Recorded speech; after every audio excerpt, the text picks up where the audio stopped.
Forget what the movies told you about Wild West lawmen. The real frontier wasn't glamorous. Heat burned, nights froze, and one mistake could mean death. Hidden, improvised, and often forgotten, these weapons were carried every day by men who walked alone and faced danger constantly. These weren't accessories. They were survival. Today, we're uncovering 15 hidden weapons used by frontier lawmen. No myths, no Hollywood tricks, just the raw, deadly truth. So tighten your vest and meet the first weapon that could strike before anyone even saw it coming. Sword cane, the gentleman's secret blade. Not every lawman carried his weapon where it could be seen. Some hid theirs in plain sight, disguised as something any gentleman might carry down a dusty street. The sword cane was that disguise. A twist of the handle revealed a long, narrow blade, forged for one motion: draw and thrust. Some were simple steel, others engraved or nickel-plated, purchased from outfitters in New York, New Orleans, or local blacksmiths. In towns like Dodge City or Tombstone, ordinances often banned open carry, so off-duty sheriffs, judges, and detectives relied on these quieter solutions. The sword cane allowed them to appear unarmed while staying ready for violence at a moment's notice. Contemporary newspapers even joked about the man with the polite cane who never tripped. Everyone knew what that meant. On the frontier, manners might open a door, but steel kept it open. The sword cane blurred civility and survival, a weapon hidden in plain sight yet deadly in the right hands. Brass knuckles, the dirty equalizer. Brass knuckles weren't fancy, and they weren't legal for long. But for lawmen off duty, they were the quiet answer to a loud problem. The frontier didn't always call for bullets. Sometimes it demanded one hit that ended a fight before anyone drew steel. Cast in brass, iron, or lead, they fit the hand like a second set of bones. Detectives slipped them into coat linings. Sheriffs kept them in belt pouches. Police blotters from St. Louis to San Antonio in the 1870s and 1880s list arrests for concealed knuckles. One swing could break a jaw or knock down a drunk without firing a shot. Crucial in towns where a single gunshot could trigger panic. By the late 1880s, most territories banned them outright, calling them cowards' weapons. But lawmen carried them anyway. Fast, silent, and absolute, brass knuckles weren't about honor. They were about control. In the hands of a trained officer, one hit could end a fight before it ever started. Slungshot, the street fighter's trick. Before the blackjack and baton, there was the slungshot. A weapon so simple every outlaw and off-duty lawman knew how to make one. A length of cord, a knot, and a lump of lead or iron at the end. One swing could crush bone or drop a man cold. Sailors brought the design west in the 1840s, using it to throw lines across decks. On land, it became the tool of desperate gamblers, brawlers, and peace officers who needed something fast and silent. By the 1870s, city ordinances from Denver to New Orleans banned slungshots, calling them instruments of concealed violence. But they lingered. Deputies coiled them in coat pockets for situations where talk failed before backup arrived. No bullet, no sound, no crowd. One piece of rope, a lump of lead, and a steady hand could end a fight before it began. In the hands of a lawman, the slungshot was simple, brutal, and deadly. Blackjack/sap, the lawman's quiet persuader. Not every weapon on the frontier made noise. Some were built for silence and control. The blackjack, or sap, was the lawman's answer to both. A short leather pouch filled with lead shot, stitched tight and small enough to slip inside a coat pocket. When swung, it hit like a hammer, fast, brutal, and discreet. If you're fascinated by these hidden weapons, hit subscribe now so you don't miss the next deadly tool. New York officers carried them by the 1870s, and frontier deputies soon followed, calling them persuaders. They weren't meant to kill, at least not officially, but a single blow to the temple could knock a man cold, depending on the angle. Marshals used them to end bar fights, break up brawls, or subdue drunks without firing a shot. The blackjack spread from eastern alleys to western saloons because it worked. Made of layered leather or spring steel wrapped in hide, the best flexed just enough to whip back into the hand. Simple, effective, and forgettable, it was the quiet, hard edge of frontier justice. Folding pocket knife, the everyday lifesaver.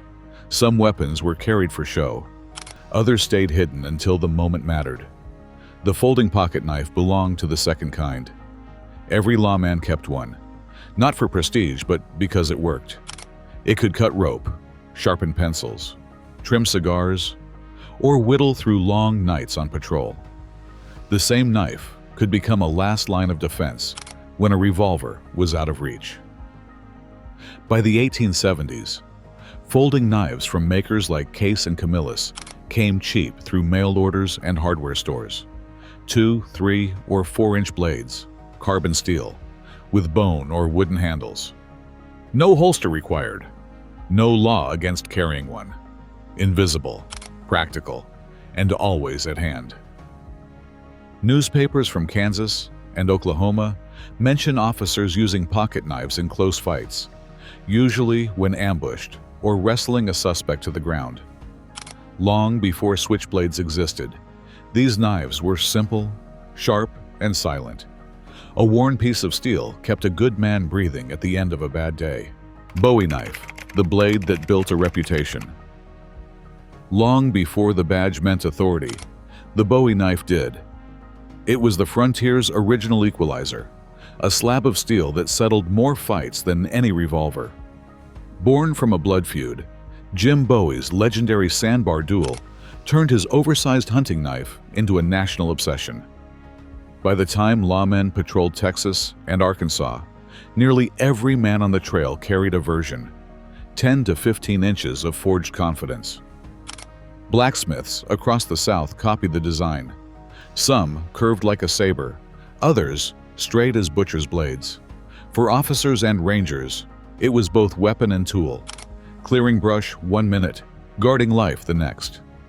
It could split bone, cut rope, or pin a man's hand to a saloon counter. Frontier doctors even reported Bowie wounds as their own category: deep, ragged, and almost always fatal. Unlike a pocket knife, the Bowie wasn't hidden. It hung from a belt or saddle, a warning more than an accessory. Every scratch told a story. Brawl, raid, or knife that almost went the other way.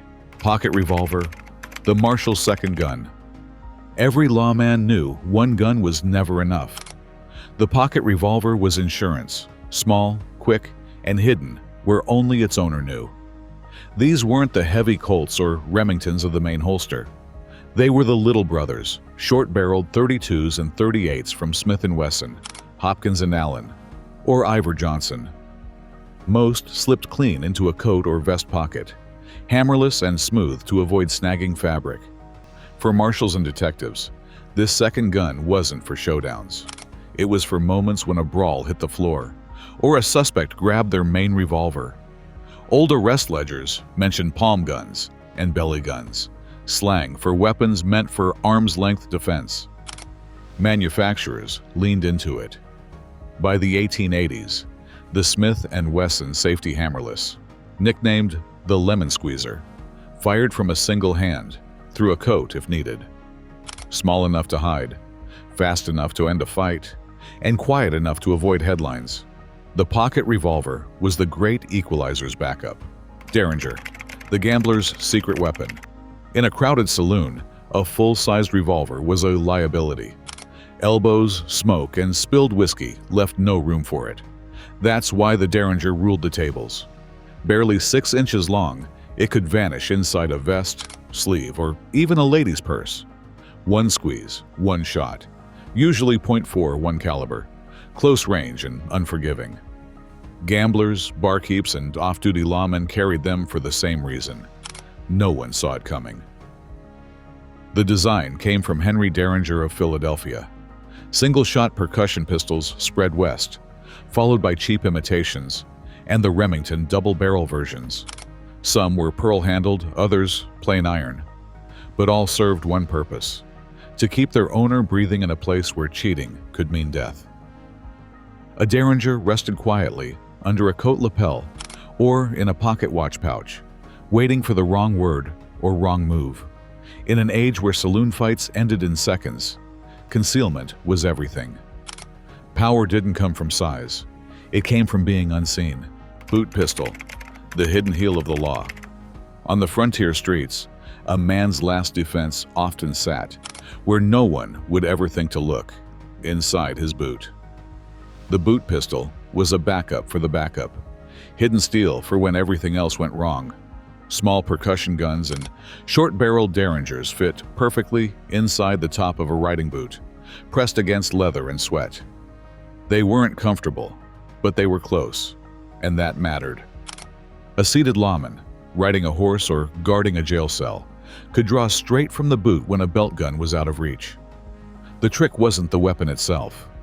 It was discipline.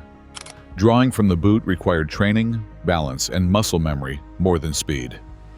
Boot pistols came in dozens of makes: tiny Colts, Allen and Thurber pepper boxes, or cut-down percussion pistols sawed short by local gunsmiths. For lawmen facing close, dirty fights, the boot pistol was a final reminder: you only lose when you run out of steel. Pepper box, the multi-barreled relic. Before the revolver became king, the pepper box was its noisy, over-engineered ancestor. 6 barrels, 1 grip, and a lot of chaos. It fired fast for its day, but not always straight. Lawmen and travelers carried them in the 1830s through the 1850s, long before Colt perfected the revolver. Allen and Thurber made some of the best, with rotating barrels that turned when the hammer was cocked. Each barrel held a single charge. No cylinder, no ejector, just raw repetition. For an off-duty marshal, it was a compromise between speed and reliability. 6 shots meant security. Misfires meant danger. A few seconds of smoke and confusion could decide who walked away. Most men carried them in coat pockets or saddlebags, muzzles capped with wax to keep out dust. By the time Colt's revolver spread, the pepper box vanished almost overnight. Heavy, crude, and unpredictable, it had nonetheless proved one simple truth: the frontier valued multi-shot firepower, even in a tiny, concealable package. Palm pistol, the secret weapon in the hand. The palm pistol didn't look like a gun, and that was the point. A weapon designed to hide in plain sight, it fit entirely in the hand. Instead of a trigger, it had a button. Instead of a barrel to aim, it had one that pointed like a finger. Wrap your fist around it, press the stud with your thumb, and a single metallic cough announced itself. The most famous was the Protector palm pistol, patented in 1882 by Jacques Turbiot in France and sold in the US by Minneapolis Arms. Lawmen and detectives bought them for deep concealment. Designed for a handshake gone wrong, they slipped past searches or vanished in a vest with no outline at all. Few survived long. They jammed easily and only worked at breath's distance. Yet, for a brief moment, they embodied the frontier lawman's mindset. Trust instincts. Keep your weapon close and strike before anyone sees it coming. Truncheon/nightstick, the symbol of authority. Before a badge meant anything, a club did. The truncheon, or nightstick, was the first language of authority on both sides of the Atlantic, and the frontier carried that tradition west. Short, hardwood batons, plain but strong, were meant to subdue without killing. Hickory, ash, or oak, sometimes with a leather strap through the handle. They were simple, legal to carry, and effective in any situation. As towns like Abilene, Dodge City, and Denver grew, lawmen brought them along, sometimes under a coat or inside a saddlebag. A truncheon didn't need ammunition. It needed timing and skill.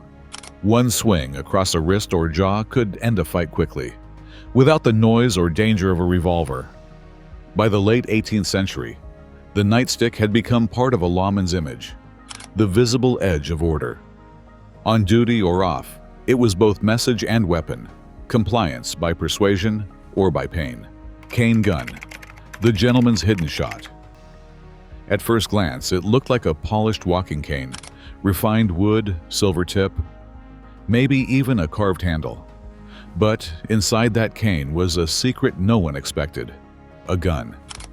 Cane guns were the mechanical cousins of the sword cane, built for men who preferred deception over speed.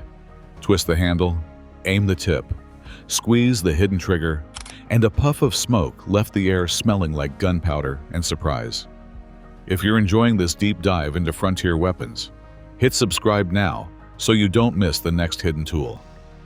The first real examples appeared in the 1850s, with Remington's single-shot .22 model leading the way.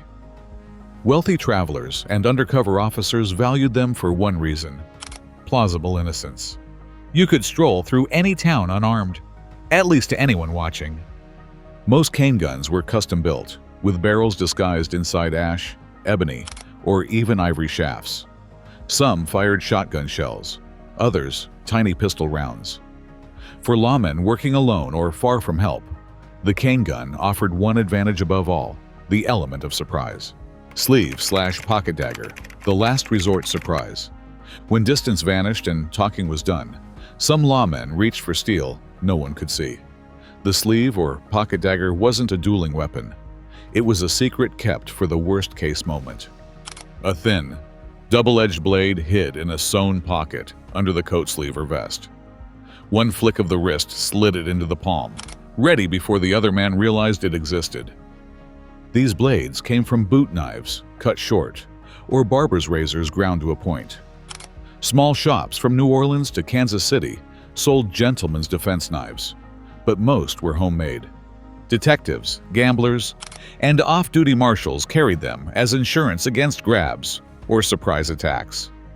In crowded saloons and train cars, firing a revolver could start a panic. A concealed blade ended the fight quietly. No gun, no draw, just a whisper of steel, the silent answer when every other option had failed. Garrote wire, the deadly improvised tool. The strangest, deadliest weapons weren't sold in shops. They were carried every day in plain sight. The garrote wire was a lawman's improvised solution when nothing else would do. A length of strong wire, easily hidden in a coat sleeve or belt. It could become lethal in the right hands. Twist it, pull it tight, and it struck silently, ending a fight before anyone had a chance to react. Court records and coroner reports occasionally mention garrotes, rarely by name, but always describing their deadly efficiency. Officers often used what was at hand: a length of iron, a twisted wire, or even a bootlace reinforced with lead. These improvised tools weren't about novelty. They were about survival, quiet, efficient, and instantly available. On the frontier, when towns banned open arms or a revolver risked panic, the garrote wire reminded lawmen of one truth: the deadliest tool is the one no one expects. The West wasn't built on legends, it was built on survival. Every weapon we've seen, from hidden daggers to improvised garrotes, was carried for one reason: to stay alive when danger was only a step away. These weren't for show. They were tools of life and death, wielded by lawmen who understood that preparation meant everything. Every scratch, dent, and hidden edge tells the story of a man who faced chaos and lived.